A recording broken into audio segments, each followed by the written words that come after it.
Hey. What's up? How's it going, guys? I'm Chelsea. I'm JB, and I have something in my throat. So today we're going to give you our TBR for the month of September. Woo! All right.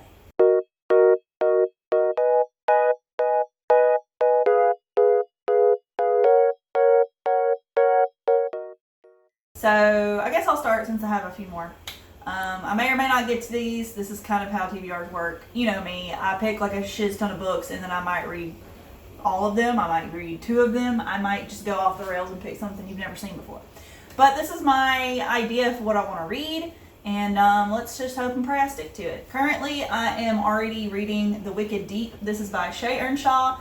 It is I'm pretty sure it's a YA, like a modern fantasy kind of thing. It's about a small town called Sparrow where these 3 witches were killed. Reminds me a lot of, what's that, Disney movie? Disney movie? Hocus Pocus. Oh. It reminds me of Hocus Pocus and the idea of 3 witches being killed and then they come back to do something evil. I haven't gotten to that point yet, but these 3 sisters died and they're supposedly coming back every year around that time, taking a boy. Like, I guess killing them or just abducting them or something. And I think there's something sinister going on besides that. So I'm excited to see that kind of mystery, and the spooky undertones of this are really, really cool so far. I mostly wanted to read this because I'm already in the fall Halloween season. If you follow me on Instagram and you see my stories, I'm posting so many fall things. I'm just so excited about fall. And yeah, I'm excited to read this. So all of mine are things I want to read before I get to my next book in like the saga. Condor. The Legends of the Condor House or something Condor like series. that. Yeah. They're very big and they take me a long time to read, so mine's pretty much just all the stuff I want to read before starting the second book in that saga. First up is My Hero Academia Vigilantes issues 6 and 7, which is just the latest ones that I have. I really enjoy these.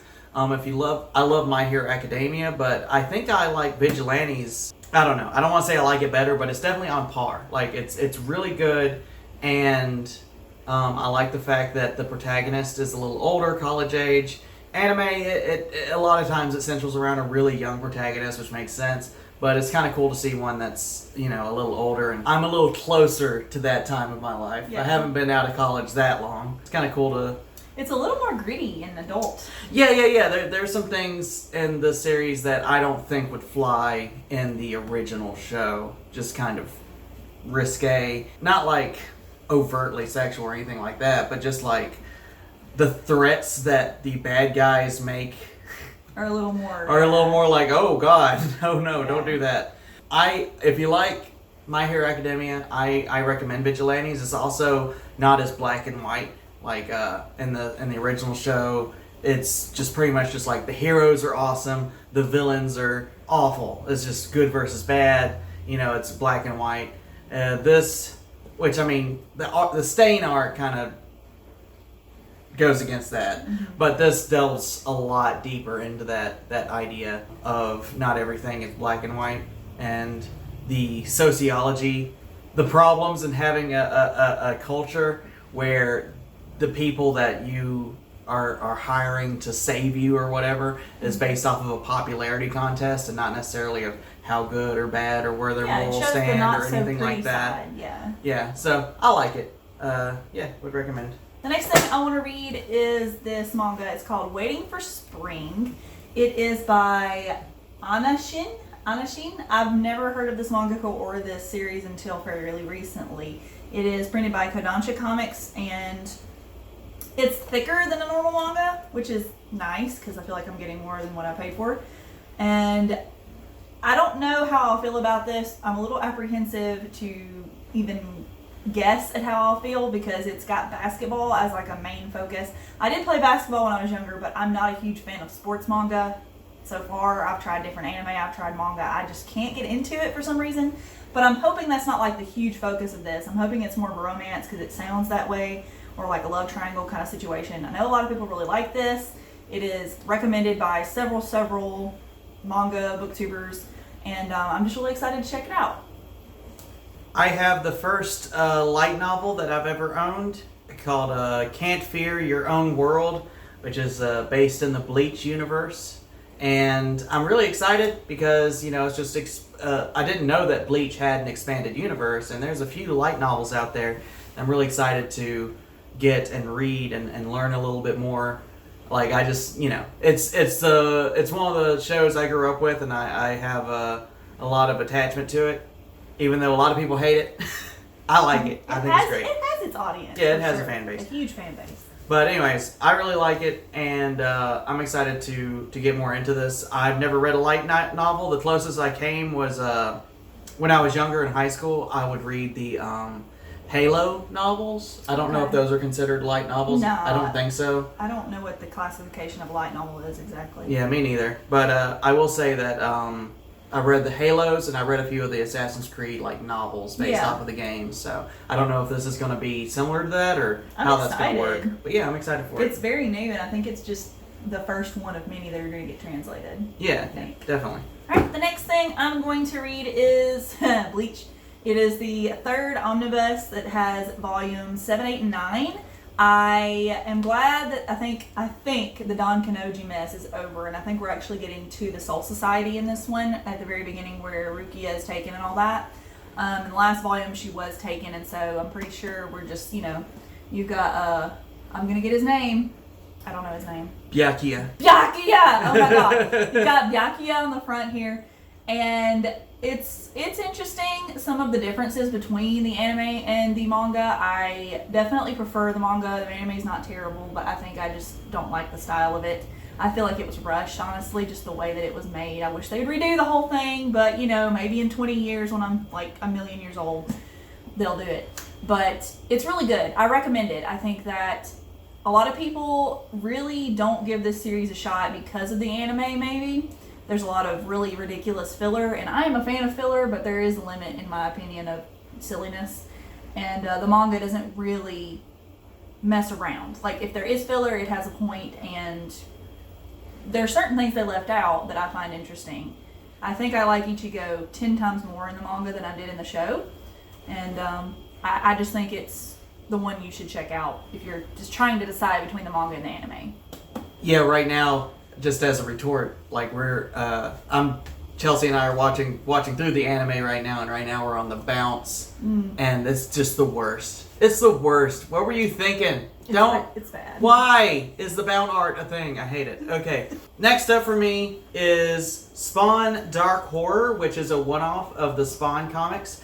It's done by a different illustrator than normal, Jason Sean Alexander, whereas, Todd McFarlane usually does the art of Spawn. So this one's like a completely different, it's just using the same IP and the same characters, but it's a completely different take on Spawn, and it's very dark and gritty, and ooh, the color palette's the totally different. color palette, and it's like dusty looking, and that's neat. It's just a completely different art style than what I'm used to with Spawn.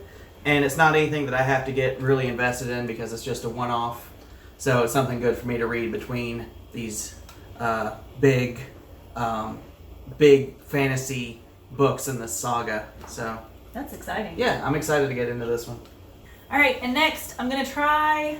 I did this with Chobits to do a reading vlog of the entire Full Moon series. I'm not sure why the anime had a different title. I'm not sure if there's a reason for that, but they're almost exactly the same.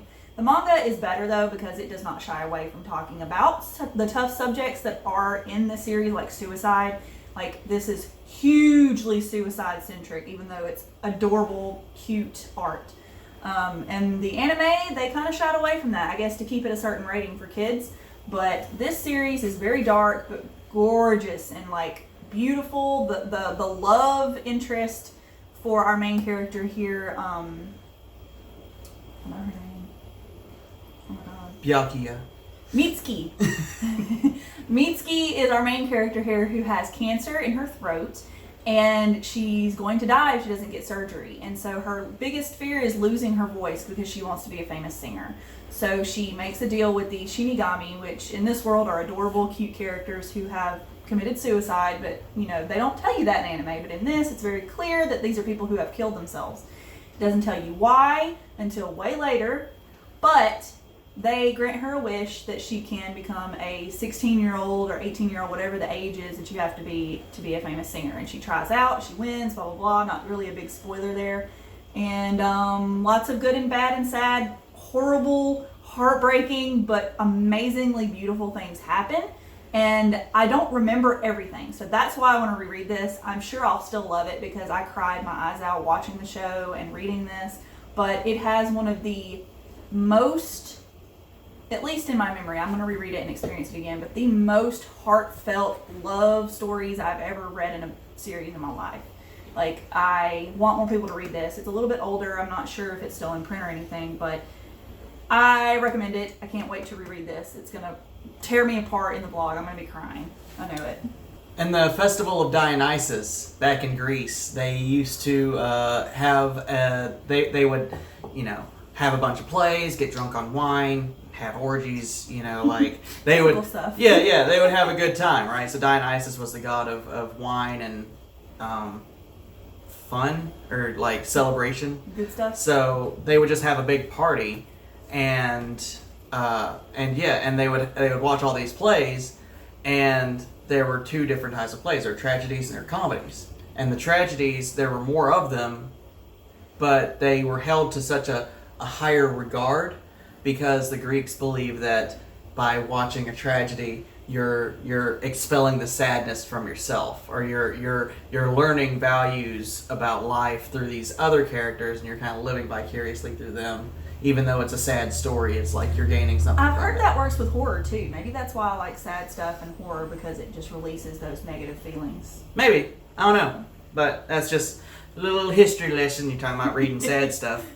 My next book is called Samurai Legend from Marvel.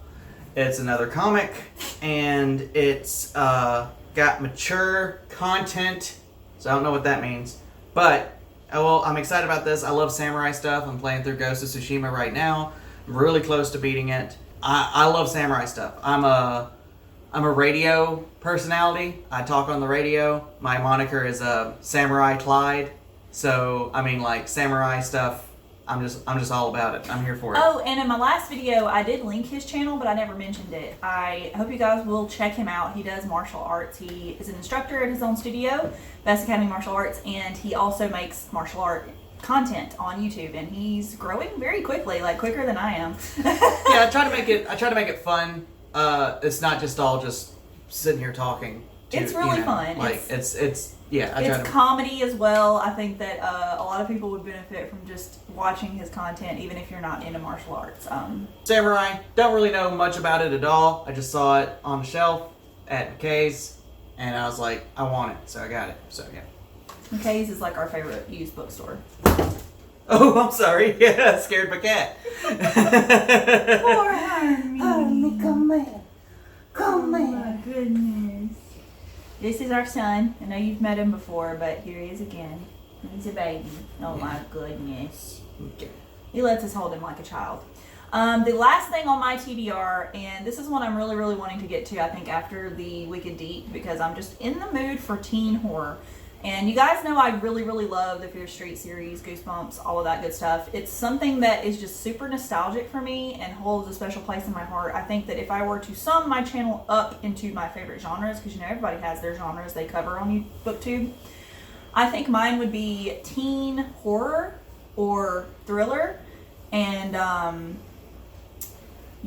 of course, but probably just messed up death, like that combination of things. A little bit of fantasy here and there. But this series is written by R.L. Stine. If you don't know, these were published in the 90s, I think. Let me look at this one specifically. 1995. So I was either not born or I was very, very young. So I discovered these when I was in middle school, high school, so about the age you'd be reading these. This one says she was just dying to visit her boyfriend, and they're really cheesy. It says, nightmare weekend, and nothing can ruin Tina Rivers' big weekend at Patterson College with her boyfriend, Josh Martin. She's so excited, she doesn't even mind that her cousin Holly will be tagging along. But when Tina and Holly arrive, Josh is gone. His roommate, Christopher Roberts, says Josh is stuck in the mountains, delayed by car trouble. That's weird. Josh never mentioned he was going away. It gets even weirder when Holly suddenly disappears, but Christopher isn't worried about Holly or Josh. Christopher seems to have the answer to everything. Tina is confused, but one thing is clear. She's about to learn more about love and murder than she ever wanted to know. Ooh, and that's the thing, is like the more horror and thriller you read as an adult, the more you can kind of predict what's going to happen when you read these synopses. But I still like them. I plan on fully reviewing them. I like to review books that I read when I was younger too, just to see if I still feel the same way. And I hope you guys will join me in that journey. I may or may not vlog it, so we'll see. I think I got this for 25 cents at a thrift store, so I'm really excited about it. I'm petting a cat, in case y'all are wondering. He won't leave me alone now that I messed with him. I always think back to the R.L. Stine interview where he was like, they were asking him questions about why he started writing. He's like, because I hate children. And I want them to be scared. I love R.L. Stine. He really molded funny. me into who I am today, like literally. Anywho, last one, of course, the next issue of Spawn. I just finished volume 7. Now I'm going to do volume 8. I don't know how many volumes there are in the Origins collection. I looked it up once and there's a bunch. I think there's like 20 something. 20 something. So, I mean, I'm making my way through, but I still got a ways to go. But my goal is to eventually read and have all of the Spawns in the Origins collection. So, yeah. I just wanted to see what issues. Oh, these are issues 45 through 50. I'm surprised the last two we've gotten lucky and they've just been issues that could just go straight through. A lot of times they'll skip. Like a lot of times they'll be like issues 38, 39, and 41 through 43 or something. Huh. Yeah, so it's, That's so weird. It's just, they have a lot of filler. This is just straight, this is just reading straight through the story. You don't have to read any of the, like, the additional But then they also have one-offs. the Christmas collection. I don't know. It's weird. Yeah, well, anyways, Spawn, volume 8. Thank you guys for watching and joining us. I hope that I read at least half of what I picked. I picked mostly manga because I've been in the manga mood lately, and I'm in the spooky mood, and I'm in the cry myself to sleep mood. But, you know, we'll see how it goes, and wish us luck. If you have read any of the books that we talked about, please let me know in the comments, and without spoiling, let me know what you think of them. I'm curious to know what you guys think of the things that I'm reading, but I thank you for joining me today. It's no problem at all. So cute. I love you. I love you. But if you guys want to see JB in more videos, give this video a thumbs up. I like having him here when he's got stuff to talk about because, you know, he doesn't read as crazy much as I do. But anyways, I'll see you guys in the next video. Have a good day, subscribe, and bye! Bye!